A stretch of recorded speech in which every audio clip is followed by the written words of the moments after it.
What's going on, guys? We have Ninja Turtles issue 16. This is our mainline run. This is probably my favorite run as of right now. It's really kind of between this and Journeys. So lots of good stuff to be had. So to catch us up to this moment, in the past few issues, we've had Splinter come back from the dead. Not exactly certain as to why he is back.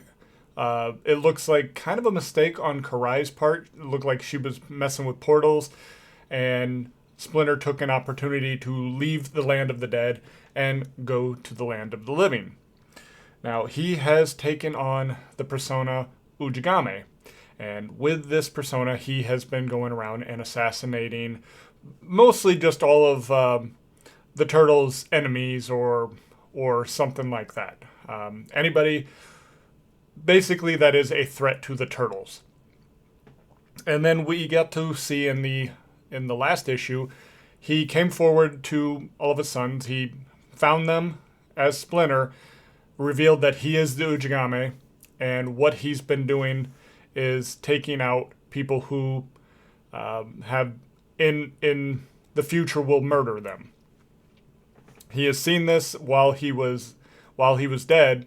He was tending a garden with Tang Shen, and this garden was like a tree of fate. And so he was able to see all sorts of people's fates, and of course he wanted to see the fate of his sons. And he saw each and every one of them die, and so he wanted to protect them. So when he had the opportunity to go back to the land of the living, he told Tang Shen, hey, I will protect our sons, and that's been his mission. And so what we're finding is as he makes a kill, he re-examines the fate of whichever son was going to be killed by that person, and see if like their fate is them living a long natural life. And if not, he goes on another mission. So he does this for Wrath. He kills one of the gang members. He re-examines Wrath's fate and sees something horrifying. Now, again, as I've said, he has already gone through and explained that he's doing this. There is one turtle who is kind of on board with what he's up to, and that is Wrath. So Wrath sees Splinter about to go out and do the Ujigame thing, and he's like, look, I can help you. Just, tell me who is it that we're trying to protect. Splinter, without saying anything, kind of gives away that it's for Wrath, and he's like, okay, so who kills me? And we see that it's Casey Jones. And I said in the beginning, you're going to have to justify this one to me. I have a hard time buying that Casey would ever, even slightly, try to kill Wrath. No way, no how. I have different thoughts and theories, mostly around the Shinigami, who we've also met. She's like a witch character that's been hovering around Karai right now, and I believe that they're allies, but the Shinigami could have her own motive on this one. But I think that the Shinigami is involved in what Splinter is seeing in some way, shape, or form. And after reading this one, I have different thoughts on it too. So let's just get right on into it now. So we have Ujigame Part 4. Gene Yang is our writer, Freddie Williams and Pharaoh Pei are our artist. So the story kicks off, and yeah, Splinter is attacking Casey Jones. He does his introduction, I am the Ujigame and I am your death. Casey's just like, what the fuck? Because he was just making his nightly rounds, so he was already kind of alert, but maybe not so on guard as to expect an attack from just any old person right now. But Raph comes over, stops Splinter, but also has to keep Casey from beating on Splinter too, because Casey is not aware of this, that the Ujigame is Splinter. But luckily, Raph gets some help, and we see that the other three brothers have joined in. They're tackling Casey while Raph's got Splinter, and they're just trying to settle everything down. And they're trying to talk with Splinter, like, hey, look, don't kill Casey. There's no way. You're wrong about this. There's absolutely no way. And I agree with them. I have a hard time buying that Casey would ever kill any of them. But Casey's like trying to wonder why they're talking to him in such a manner. Like, why are you guys calling him father? And then Splinter goes ahead and reveals himself. And he's like, oh my god, he's back from the dead? Splinter apologizes. He's like, I know you've been a faithful ally, but I have to do what I have to do. And, starts throwing the knives at him. Casey blocks it. And Mikey, meanwhile, the whole time is just like, Casey, you need to go. And right here, again, Casey, you got to go. Now, Casey denies him twice. And this is relevant because of what happens on the next page. This is actually something I find to be a flaw. So, we've been getting some inner dialogue bubbles here, and I'm going to read this top part here. It says, he either kills you or you kill him. Either way, somebody I care about gets in the way, so please, bro, scram. And Casey finally agrees to this. Now, in the orange dialogue bubble, we see, now this is Michelangelo's dialogue. It says, when the grumpy one says it, he listens, but when the cute one says it, he doesn't. And he keeps referring to himself as the cute one. Now, I say that this is incorrect because we're showing that it's Michelangelo that says that. It should be Raph. Because he says when the grumpy one says it, referring to his other brother. And, of course, Raph being the grumpy one. And also the way that it's said is like, bro, stuff like that. Now, Mikey's been known to say that as well, but when in talks to Casey, that's usually something you expect out of Raph, and especially how close those two are. And again, the dialogue bubble goes on to say, when the grumpy one says it, he agrees. And we see right here that Casey is agreeing to finally leave the area. But that's Mikey. So, a little nitpicky. It doesn't make a whole lot of difference here. So, I'm just going to call it a nitpick because either way, Casey left, right? It doesn't matter which turtle said it. The only problem that would be here is just this extra thought bubble here. So, both sides try to plead their case, right? The turtles obviously don't want Casey to die. Splinter says he really doesn't have much of a choice. He's just trying to save his sons. And so both sides are like, okay, well, I see that there's nothing we can do about this except throw hands. And so they square off with one another. And it's actually Mikey who is the first to attack. Both sides are sorry that it has to come to this, but yep, this is the way it's going to be. And so they're all trying to attack Splinter, and Splinter he is a big badass, right? He is hard to bring down. And I like that we're not just shitting on Splinter, being that he's older and stuff like that. Nope. He is very much capable of keeping up with all four of his sons, and has got the upper hand quite quickly on them all. And this is nice, especially when in contrast to the Shredder comics, how that was a huge issue for me. That first fight with the Mourner and Shredder, where she just readily handled him, no problem, and that pissed me off. I'm like, this is Shredder. He's really tough to beat. So it's really nice to see that our older established characters, our masters of these techniques, are very formidable. And it's really good to see that, because Splinter and Shredder are pretty much on an even playing field, right? And it's nice to see one being treated so well when I did not like how the other was treated. And hopefully that is someday remedied. So we'll see. I actually have a Shredder issue to review here soon, so we'll see if that gets remedied. But yeah, now Leo comes up with an idea and tells Mikey to go ahead and stay down.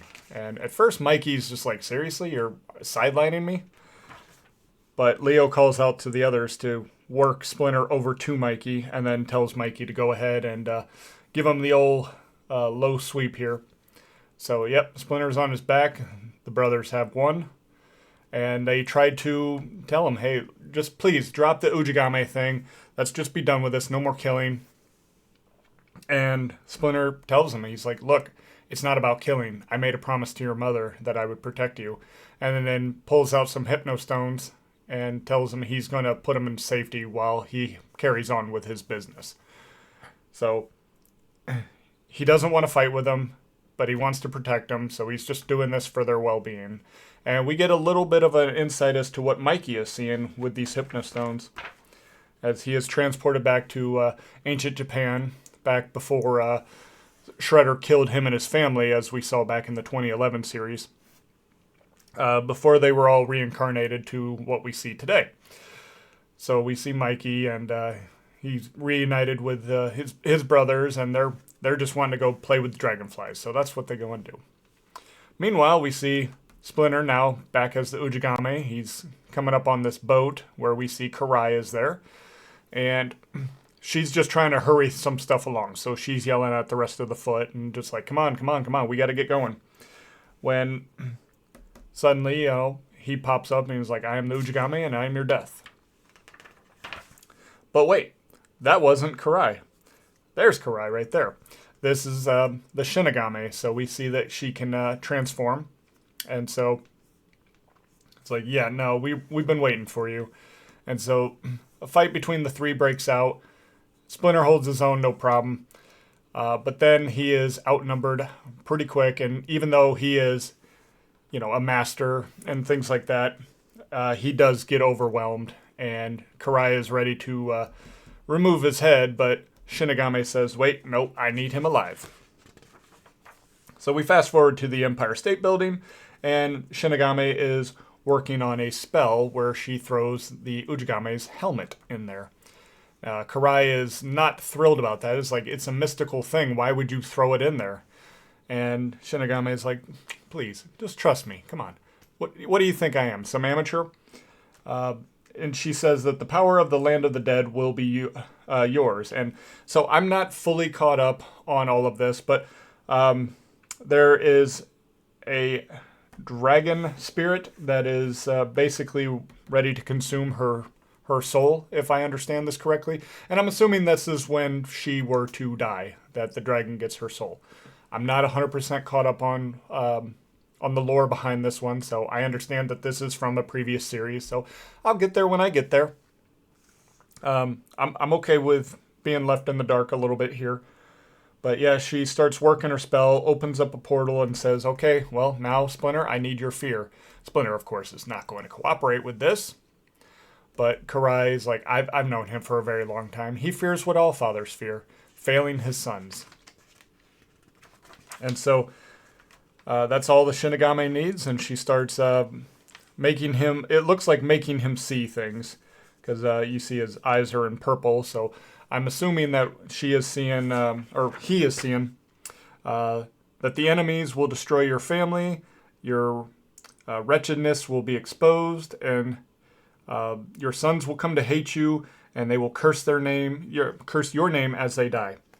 And so that's what Splinter sees, and he's obviously not thrilled about watching his family be slaughtered. So yeah, that's he's given them the fear.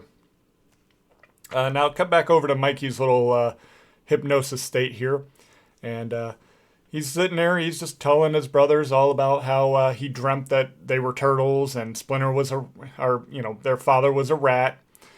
And one of the brothers is like, okay, well, so who was mom? And that's when Tang Shen comes in and is like, oh, I'm sure I was such and such creature. And Mikey starts to cry and is like, no, Mom, you weren't there at all. And I'm going to read this all word for word. Says, don't cry now, my darling, I am here. Don't let your heart be troubled. After all, you're the cutest, smartest, strongest, and most confident of all my boys. My absolute favorite. And now this makes Mikey kind of go, I don't know, this seems a little weird. Cutest? Sure. Favorite? Obviously. The smartest, strongest, and most confident? This woman is clearly lying through her teeth. And so that lets him realize, okay, yeah, I'm being tricked here. This is all fake. And so he snaps out of his hypnotic state and recollects his brothers. Now, we see where all of the brothers are at. So Donnie's tinkering around with his machines and stuff like that. Leo's out back in the in that river with the turtles. I can't remember the exact place off the top of my head, but we saw him back in like issue 3 in there. And then Raph's over there with Alopex, and they're just sitting in a field, happy as can be. And we see Mikey's breaking through all of their peaceful states here, so he's popping through the machine. He's now the turtle for Leo. And then my favorite one that actually gave me a nice little chuckle, he becomes Alopex, and Raph's like, what the fuck, man? So it's just like, yeah, you have your girlfriend, you're just sitting there chilling and relaxing, and then suddenly your brother's face replaces your girlfriend's. Yeah, that would be quite disturbing indeed. And I'm just like, oh, that would be awful. So yeah, they all snap out of it, and they're like, okay, guys, we need to go find Splinter. We gotta go. They're fearing, of course, that he's going right after Casey again. But they just need to go locate him and figure out where he's gone. So they're off on the rooftops, and then Mikey points out that there's some weird green shit going on over there at the Empire State Building. And they're like, hey, that's something we ought to go check out. And so off they go, and that's the last we see of the Turtles for this issue. Then cut over with Casey, and Casey's still just, his mind is blown. He's like, I can't believe my friend's father is back from the dead. And if that's possible, then I would do anything, literally anything. And he's like, I miss you so much, Mom. And so, yeah, I think that this is a red herring. I think we're meant to think that, okay, this is how Casey would kill Raph, right? He's wanting to trade his life for hers, and I don't buy that for a second. Under no circumstances do I think he would ever do that. Because it would just be the same thing all over again. And in fact, it'd probably be worse, right? His mom's death was not Casey's fault, but if he were to trade Raph's life for his mom's, that would totally be his fault. And that would eat at him forever. And plus, she's been gone for a very long time. The first time we meet Casey, she's already died. The first time we meet Casey, he's being beaten around by Hun, and Raph goes in there to, teach Hun a lesson. And this is how we learn about Casey's past. Like, ever since she died, he's been like that. Hun's been like that, and Casey doesn't fight back because of a promise that he made to his mom. So it's like, yeah, I get it. We all have lost people that we would love to have back in our lives, but I don't think most people would be willing to trade the life of a friend, or really anybody for that matter. Like, I wouldn't trade the life of a stranger just to have my loved ones back. It's like, people die. That is something that happens. And so I think we're just trying to show us that, oh, this is how Casey does it, right? And no, I don't think so. What I really think is happening, this is my new theory that I mentioned, is back with the Shinigami. I think that instead of her messing with Splinter's fate tree, I think it's actually the Shinigami that's responsible for all of her son's deaths, or all of his son's deaths. Because now we get a clear indication that she can shapeshift. So she's right now Karai. Now, he's going after Karai because he's seen Karai will kill one of his sons. Well, that could just as easily be the Shinigami. And if she can shapeshift to Karai, then certainly she could shapeshift to Old Hob or Casey or all these other people that we've seen, Baxter Stockman even. And I kind of wonder if maybe she can only transform to those who are alive. So that's maybe why Splinter wasn't able to see somebody who's already passed killing his sons and maybe throwing up some question marks there. So it might only be somebody that is alive, or she even has physical contact with, just going over and goes, hey, I now can transform into you. Just tapped you on the shoulder. Here you go. So I'm thinking that's how we're gonna resolve that one, because I'm like, I cannot believe for a second that Casey would ever kill Raph. But I can believe that the Shinigami would do that, where she would transform to Casey and kill Raph. And it would only be too easy for her to do so, right? Raph trusts Casey, so she could transform to him and then kill Raph. So that's where I think we're at. And so, um, as far as what we're doing with Casey there, I'm I'm not gonna call this a flaw, but I'm definitely it's like a peepo sus. Like I'm watching you kind of. I'm like, I got my eye on you. I don't know if you're gonna try to throw some bullshit at me that I'm not gonna believe, or as I think we're dealing with just a red herring there that they're trying to throw that at us to believe it, but I have a hard time with it. But overall, I really enjoyed this book. I only really found that one nitpicky flaw. So I mean, it's a pretty solid book. We're dealing with a lot of drama and stuff like that I like to see with these books. Where we got some real turmoil here. The boys just got their father back, but now they're already at odds with him because their father wants to kill one of their best friends, their greatest allies, and it puts them in a really bad spot. They're like, I don't want to do this, but what choice do we have? We have to do the right thing. And so that's something I'm really enjoying with this. And part of why I would certainly recommend this new run of the Turtles. Like I said, between this and Journeys and Casey Jones, I would say that those are like the three current modern day series that I would recommend as far as the Turtle series is concerned. So this I would probably give like a 9 out of 10. Like this is very, very strong book here. And yeah, I'm very pleased. I have issue 17, and so I'll be checking that out here soon enough. But that is all I have for today, guys. So until next time, take care and God bless.